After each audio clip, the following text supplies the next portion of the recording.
I would ask you this question because one of the topics we want to talk about today is something that you're passionate about. We're all passionate about this. I think there is a mentality out there. A lot of people think, okay, I'm born to be fat, and my genetics are going to dictate how big I get in life.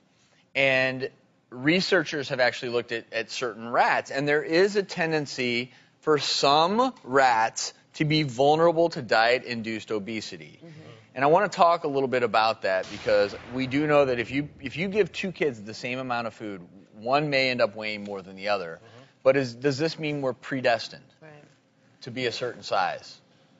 I think we're all predisposed to be a lot of things, right? You're predisposed to being handsome, and I'm predisposed to being kind of lazy and dumb. But we do our best to work against what our genetic predispositions are. And if your predisposition is to be slightly heavier than the person next to you, doesn't mean it's the end of the game. It's the end of the road for you. Body types for sure, and some of us don't have to work out as much to look muscular. Some of us will stay thin no matter what we eat. So we are born with certain characteristics. There's something interesting. This gene that they're talking about, there's several genes, but one of them is the FTO gene. It's kind of been nicknamed the fatso gene because FTO kind of sounds like fatso. But it's been found in about 2/3 of teenagers. So I kind of extrapolate saying if it's in 2/3 of teenagers, probably it's in 2/3 of most people also, which just happens to be the same percentage of adults that tend to be overweight, all right? So, but having said that, also studies show that if you have that gene and are active, you're going to be just as lean as somebody that doesn't have that gene. So yes, that genetic component can be overcome.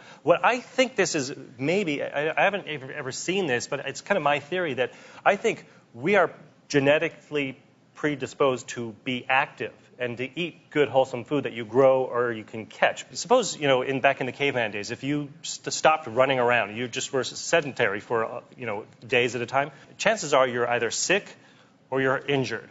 So in that situation, it might help you to actually gain weight and conserve energy. But that's not how we're designed. We're designed to move and be active and eat good food. You're telling me back in the caveman days, I couldn't just open a bag of potato chips? No, you couldn't. Order some donuts to be delivered to my door? Exactly. Our bodies aren't designed to eat processed food.